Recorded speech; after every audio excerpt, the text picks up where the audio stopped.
Bom, pessoal, muito boa noite. Obrigado pela presença. E hoje nós temos no nosso encontro, além do espaço da nossa interação de perguntas e respostas, hoje nós temos então um comentário sobre essa lição de continuação do nosso estudo no capítulo 7, e nós estamos na seção 7, a totalidade do reino.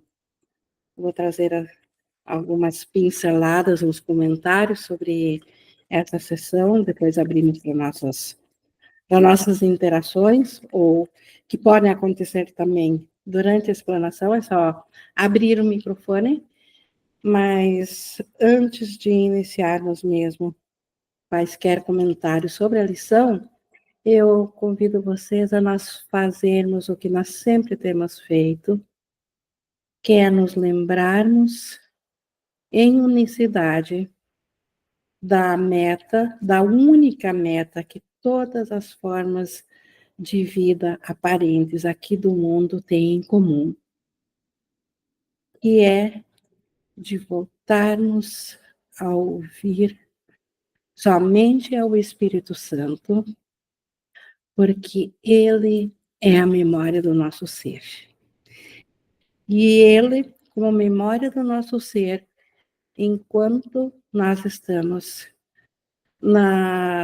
no caminho de voltarmos a lembrar da nossa realidade, ele tem essa função especial de professor, onde ele nos guia, nos orienta, nos conduz para fora da insanidade da nossa própria mente, que acreditou em separação, para de volta à sanidade da paz, do amor de Deus, do reino de Deus. E assim, com a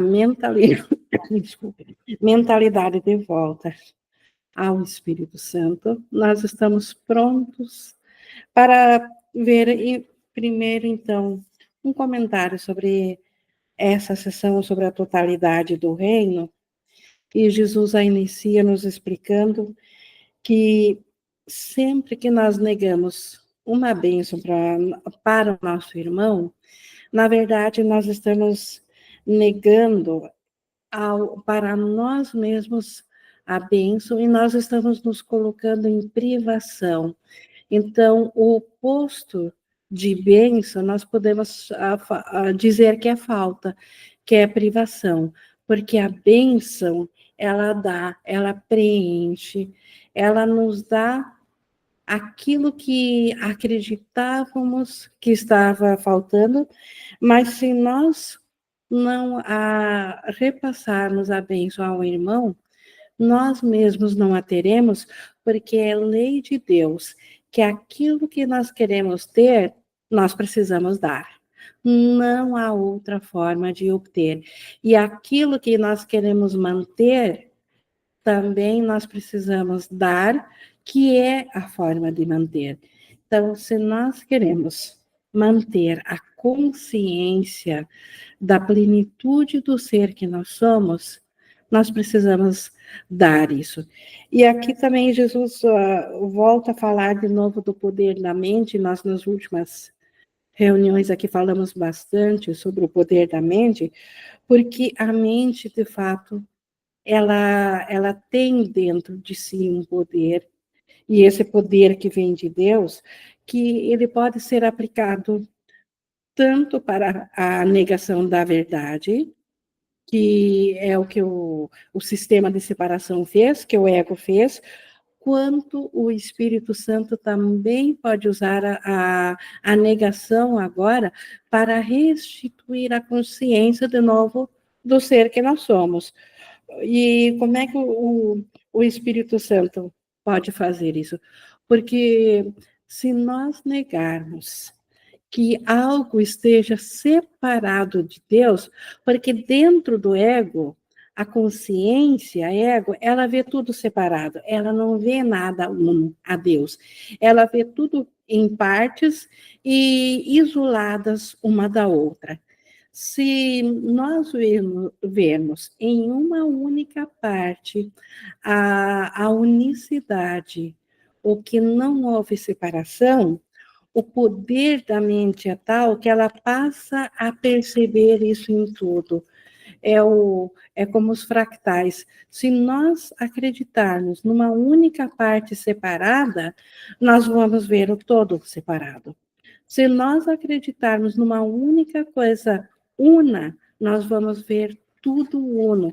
Esse é o poder da mente, porque a nossa aliança que nós temos na mente, nossos compromissos, eles sempre são totais, ou com a separação, ou com a unicidade.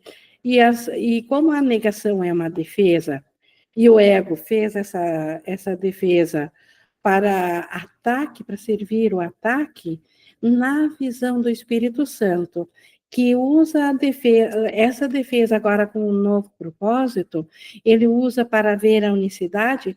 Então, o que o ataque é na mentalidade do Espírito Santo?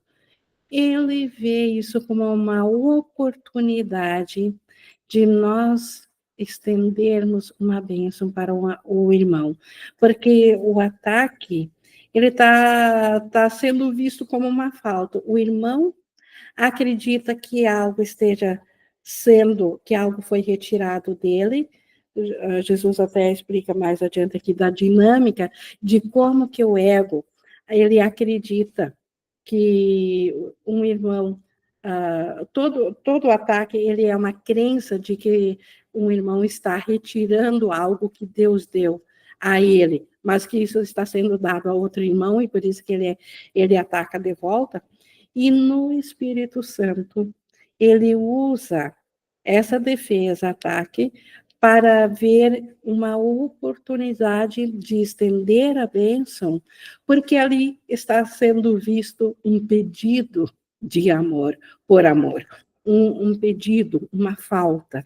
Então, o Espírito Santo usando a mesma coisa que o ego fez, mas com o propósito totalmente contrário.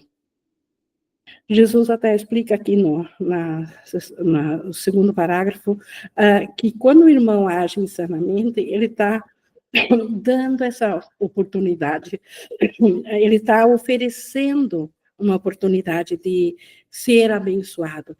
E graças a essa oportunidade de ser abençoado, é que nós poderemos saber que somos abençoados. Então, o irmão passa a ser visto totalmente diferente. Isso dá uma guinada na nossa percepção quando compreendemos isso e nós ficamos totalmente senhores da situação que está nos cercando. Nós não ficamos mais à mercê de uma situação que aparentemente pode parecer agressiva, pode ser ataque, porque vista como uma oportunidade para oferecer bênçãos e dar bênçãos é a única forma de ter bênção, então esse ataque passa a ser uma bênção nas mãos do Espírito Santo. Jamais pelo ego, porque o ego usa para ferir mesmo. O ego não ama o que ele vê, e por isso que ele ataca, e por isso que ele quer ele quer acabar aquilo que ele vê, embora que isso que dê vida para ele. E outra coisa dessa dinâmica também, que Jesus explica que cada vez que nós acreditarmos no ataque e assim não oferecermos bênção, assim como nós não a oferecemos, nós estamos, então, privando o irmão da bênção, nós nos sentiremos privados também. Então, tudo que nós vemos no irmão, ou acreditamos, isso acontece a nós também. Então, se nós negarmos ao irmão uma bênção, nós estaremos nos privando a nós mesmos e assim nós vamos nos sentir destituídos. nós vamos nos sentir sem bênção. Essa é a causa do conflito, essa causa da depressão, quando nós nos sentimos também destituídos de Deus, destituídos de bênção, quando bastaria um pensamento corrigido que reinterpretasse a falta vista, o ataque visto, ou aquilo que nos perturba, se isso bastasse que isso seria visto como um pedido de amor, e mais do que isso, como uma oportunidade de permitir que o Espírito Santo estenda esse amor, onde ele aparentemente está faltando. E aqui no 3, Jesus explica que o retrato que o ego fez de ti é de privação, desamor e vulnerabilidade. Esse é o retrato que todas as formas de vida dentro do mundo separado têm de si. Privação, algo sempre está faltando. Desamor, sempre tem ataque, sempre tem conflito, em grau maior ou menor, mas ninguém se sente amado num universo onde a separação existe, e vulnerabilidade. Todos em tal universo estão sujeitos a serem feridos. E ele segue dizendo, não podes amar isso. De fato, ninguém pode amar um retrato tal. Se nós fôssemos isso, que o ego diz que nós somos, isso é impossível amar. É impossível que esse ser seja amado. Mas olha como ele continua nos explicando. No entanto, podes muito facilmente escapar dessa imagem, deixando ela para trás. Tu não estás lá e aquilo não é o que tu és. Então, essa imagem que o ego projetou dentro de um corpo, dentro do mundo físico, onde o que mais se vê é a privação, é o desamor, a vulnerabilidade, isso não pode ser amado. Mas nós podemos facilmente escapar dessa imagem na nossa mente, no conceito de mente, escapar disso, simplesmente sabendo que nós não somos isso. Nós ainda somos espírito, nós ainda somos eternos, nós somos invulneráveis e nós somos a extensão do amor de Deus para sempre amados pelo Pai e apreciados pelos nossos irmãos como Cristo que somos. Então, o ser real que nós somos, esse não tem nada a ver com essa imagem projetada pelo ego. E mais do que isso, nos é pedido para nós não vermos esse retrato que o ego nos mostra de desamor, de vulnerabilidade e de privação, para nós não vermos esse retrato em nenhum irmão. Então, quando nós, na prática, por exemplo, estamos na rua e vemos uma situação que nos causa uma repugnação, por exemplo, vem um mendigo todo sujo pedindo ajuda, pedindo dinheiro, todos já passaram por isso, sabem o que é esse sentimento. Não estou falando aqui do comportamento, estou falando da atitude mental. Jesus está nos dizendo para nós, no pensamento, na mente, nos lembrarmos que isso que está na nossa frente não é o ser que Deus criou, é um retrato que o ego está nos mostrando, e esse retrato, esse corpo físico desse mendigo, de fato é privado, não causa amor em nós e é vulnerável, mas o ser que aparentemente nós acreditamos que ele não é isso. Ele ainda é o Cristo, é o Filho Santo de Deus. O ser ainda é um aspecto do Cristo irmão nosso aqui na criação, fazendo parte do mesmo corpo Cristo que nós fizemos parte. Então, sabendo disso na nossa mente, se nós nos deslocarmos da imagem física que o ego nos julgou como sendo esse ser que esse ser que está diante de nós, que ele seja esse ser físico, nós nos deslocando para esse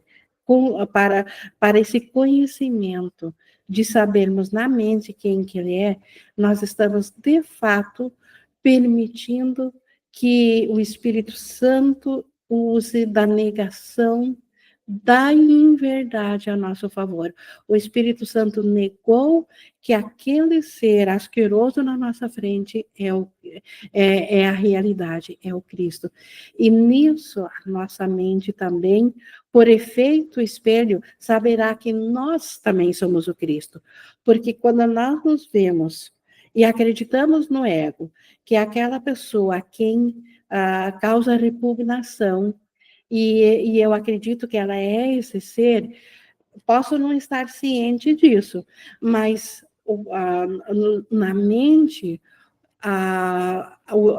o que está sendo dito para nós mesmos é que, por efeito espelho, que nós também somos isso, que nós também somos um ser repugnante, porque o que nós vemos lá fora, ele é o espelho, o reflexo daquilo que nós acreditamos que nós somos. Por isso que o nosso irmão é nosso salvador. Porque quando nós nos permitimos um deslocamento de consciência, e isso é na mente, isso é no pensamento, ninguém fica sabendo no comportamento, precisa ficar sabendo que nós estamos tendo tais pensamentos, que estamos curando a nós mesmos através dessa visão, e o que virá depois disso é efeito da cura da mente. E esse efeito, ele pode tomar 1000 formas diferentes. De repente, eu tenho vontade de ajudar essa pessoa, ou eu vejo, ou de repente essa pessoa, de repente fica alegre e vai embora, nem vê mais falta, não importa. Mas tem uma coisa em comum que sempre acontece. Nós sentimos uma paz que sabemos que está estendida nele também. Nós sentimos paz, inclusive quando pensamos nele como se fôssemos ele. Dá para sentir a paz nesse irmão, porque nós acabamos de ver o Cristo nele. Então, essa certeza dessa paz que não é mais da individualidade, que é estendida como sendo a mesma, e o universo todo se une nessa paz, porque o perdão foi oferecido numa parte do universo, e ele é estendido a todo o universo, desde que não tenhamos uma única situação ou uma única pessoa a quem nós negaríamos tal dádiva. Se tiver uma única questão a qual nós não aceitaríamos ainda ver além, ver o Cristo, nós estaremos negando a todos. E isso é assim, pelo poder da nossa mente. Nós falamos tanto do poder da mente nas últimas aulas. Por quê? Porque nós precisamos saber que se a nossa mente, ela nega uma única coisa em um único lugar, ela está negando tudo a todos. Mas se ela aceita uma única coisa, verdadeiramente, num único lugar, e ela sabe da totalidade disso, ela aceita totalmente, sem restrição, ela, pelo poder que a mente tem, ela aceita isso para todos. Então, a salvação ela é muito simples nesse sentido. Basta vê-la numa única situação, uma única pessoa, uma única situação, totalmente perdoado, sem nenhuma exceção, sem nenhuma restrição, possibilita que a mente aplique o mesmo pensamento que aplicou nessa situação a tudo.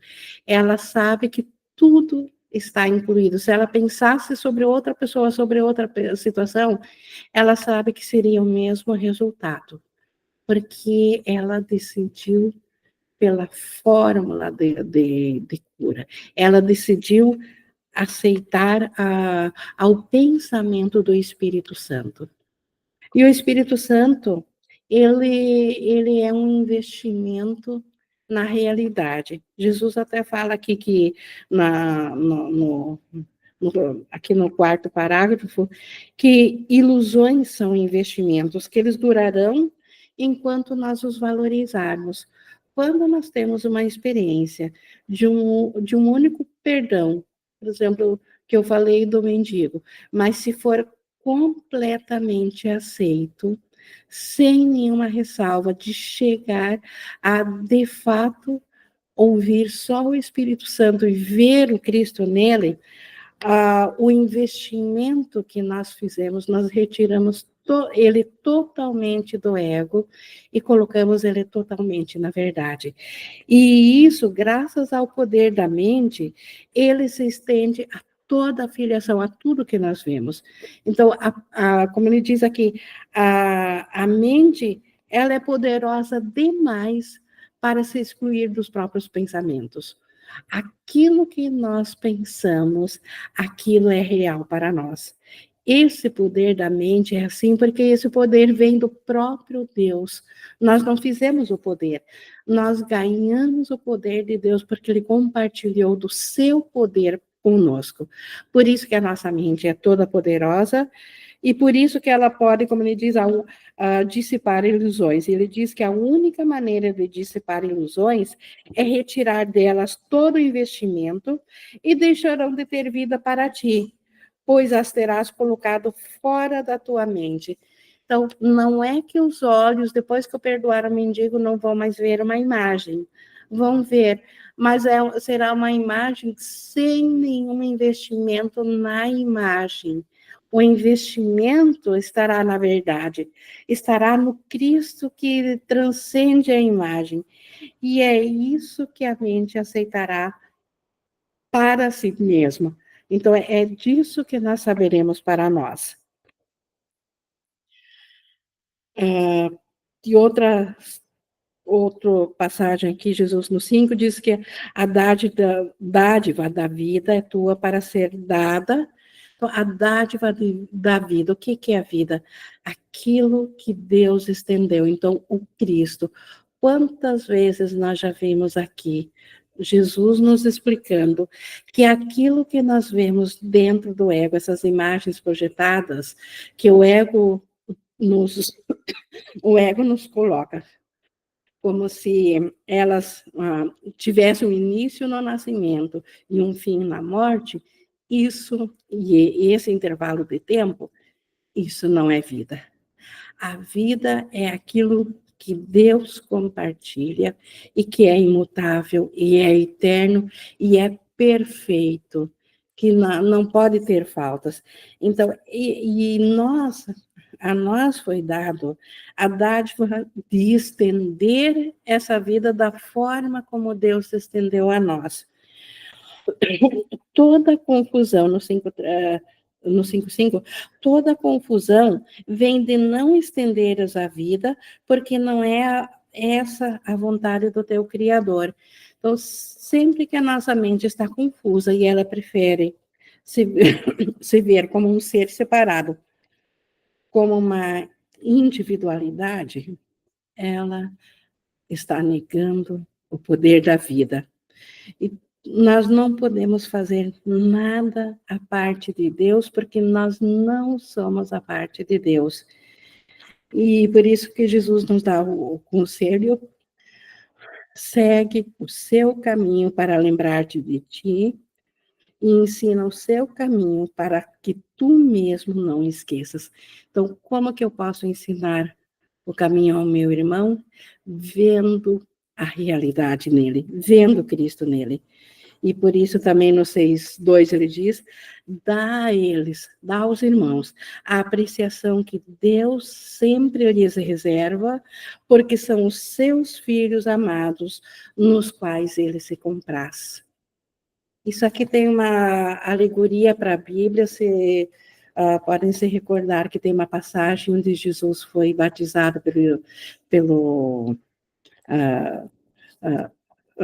foi batizado, enfim, lá no Rio Jordão, e o Espírito, pelo Batista, João Batista, e no momento que ele foi batizado, que abriu-se as nuvens e uma voz disse: "Esse é meu filho amado, em quem eu me comprazo". E aqui Jesus usa, então, a mesma frase, nos explicando: Deus se compraz em seus filhos. Então, de fato, Deus se compraz nos filhos. Ele se criou nisso. Mas os seus filhos não é só Jesus.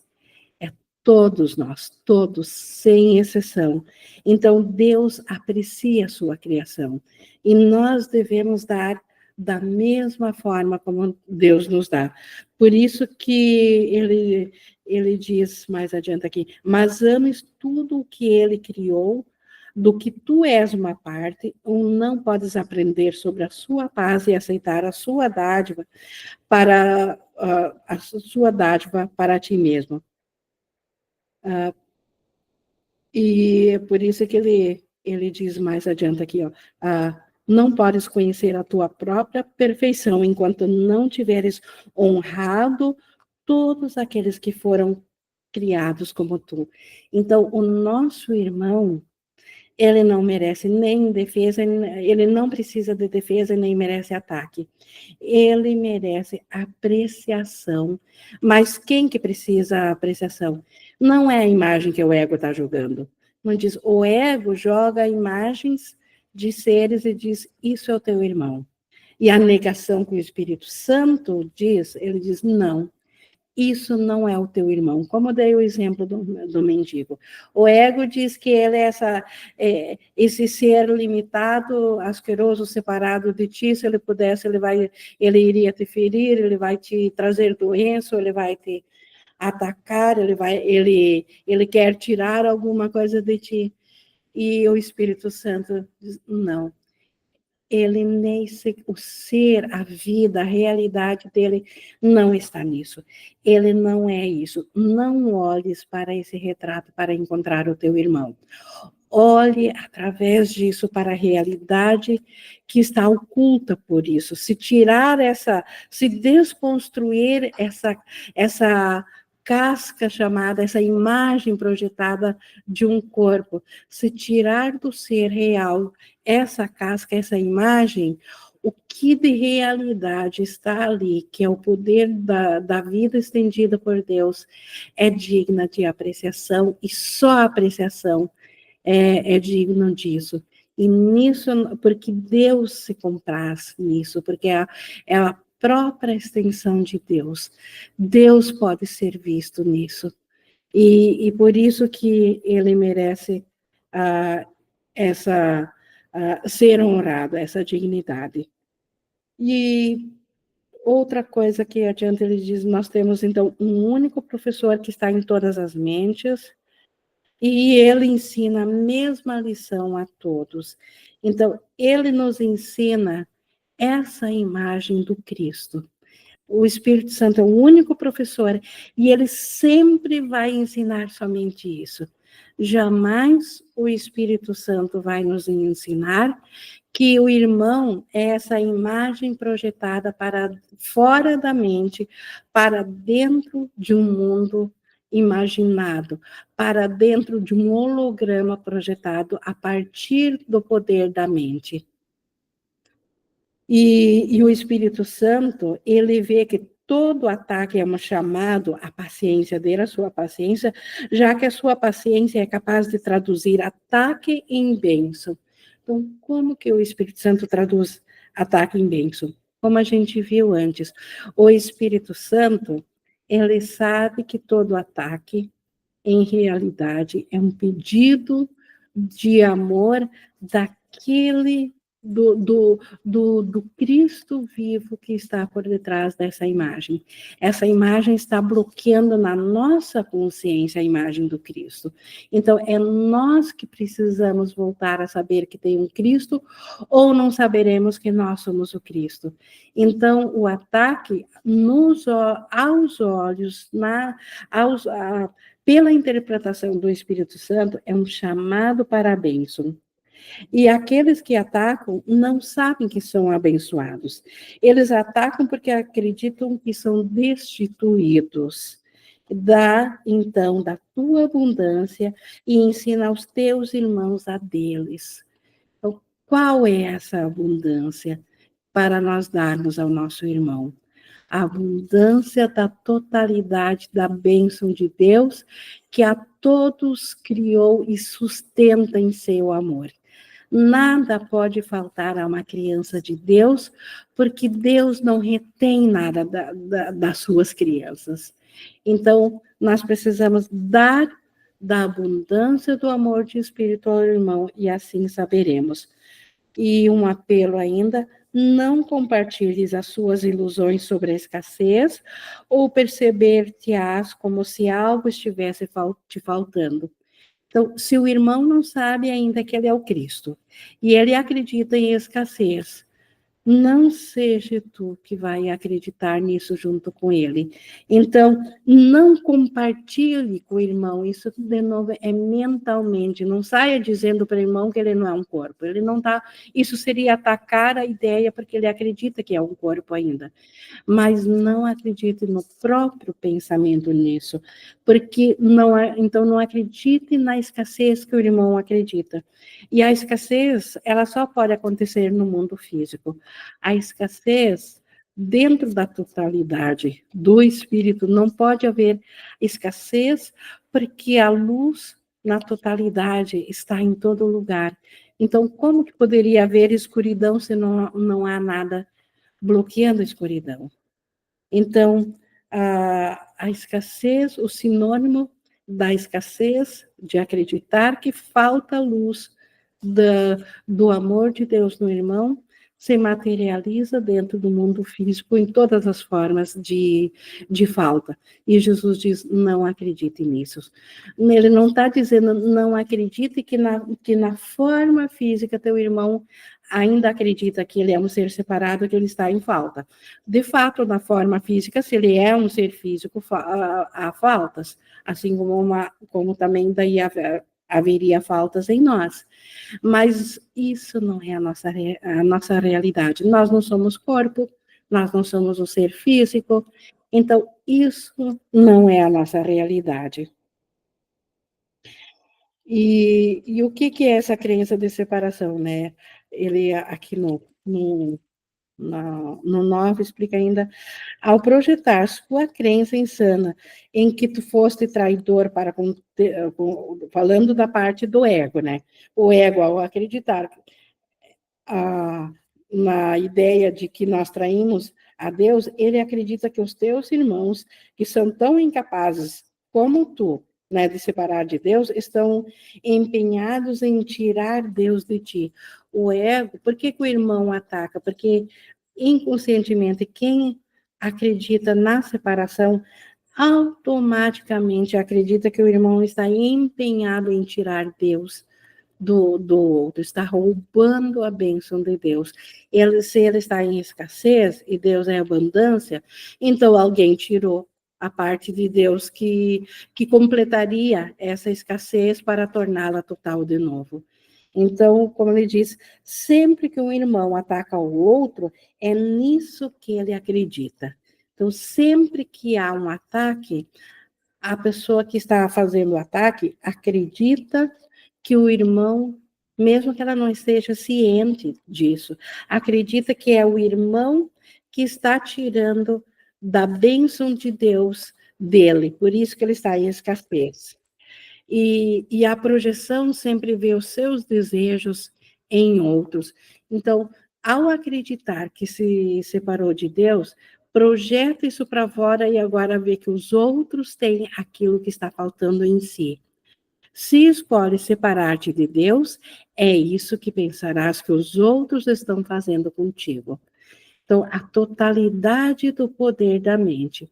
Se eu acredito que eu me separei de Deus, eu vou acreditar que os outros também estão separando de mim e, portanto, estão tirando coisas de mim, estão me destituindo, eu estou ficando em falta. E é nisso que o ego acredita, nisso que a separação acredita. O mundo físico foi projetado de tal forma que se eu dou uma coisa física, automaticamente eu fico em falta disso. É impossível replicar isso, ou é impossível dentro do mundo físico todos terem tudo o tempo todo.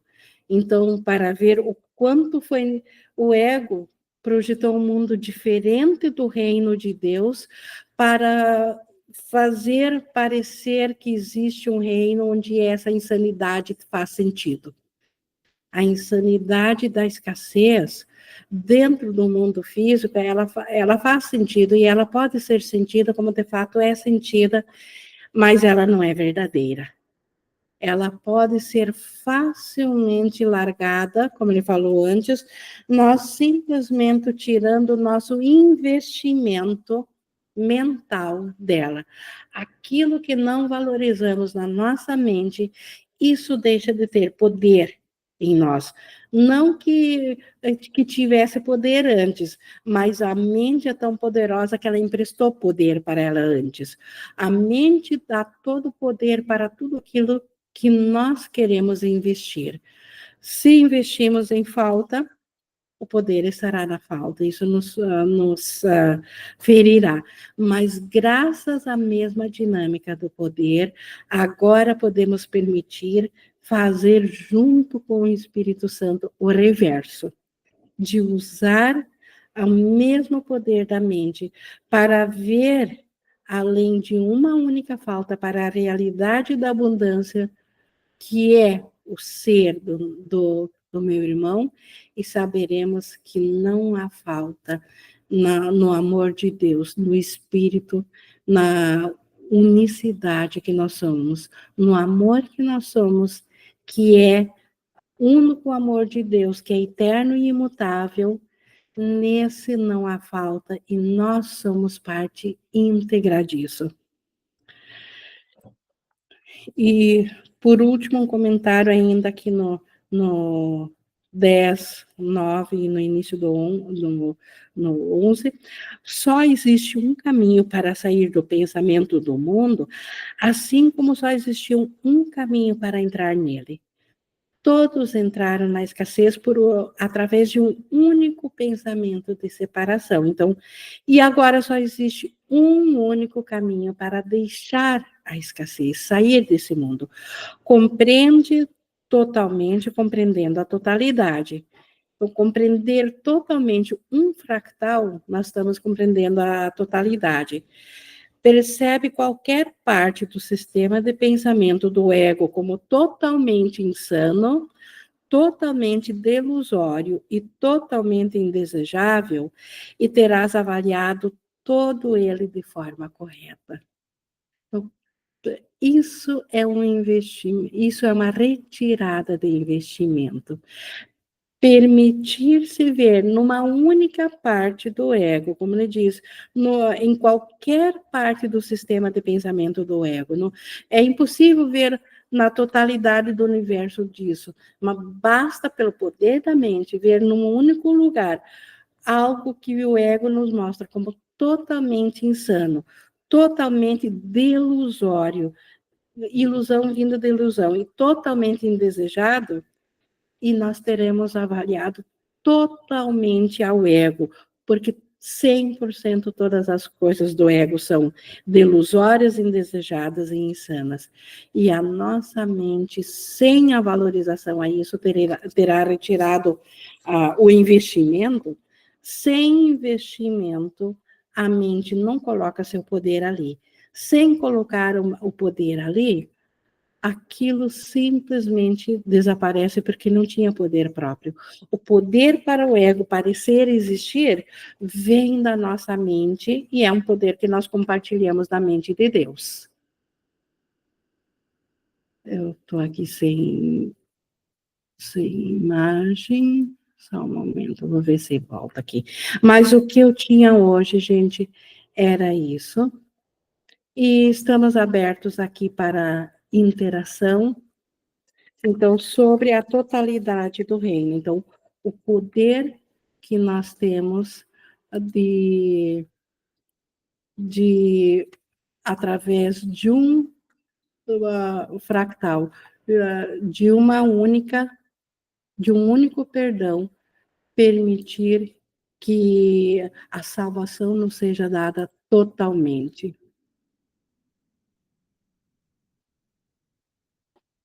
O que me chamou mais atenção nessa partilha de hoje é o quanto essa leitura nos convida mesmo a sair da individualidade, a perdoar a própria experiência de ter emoções dentro dessa natureza humana, porque qualquer coisa esse convite à totalidade vai além de tudo que eu penso, sinto, posso ter de história do passado, do futuro.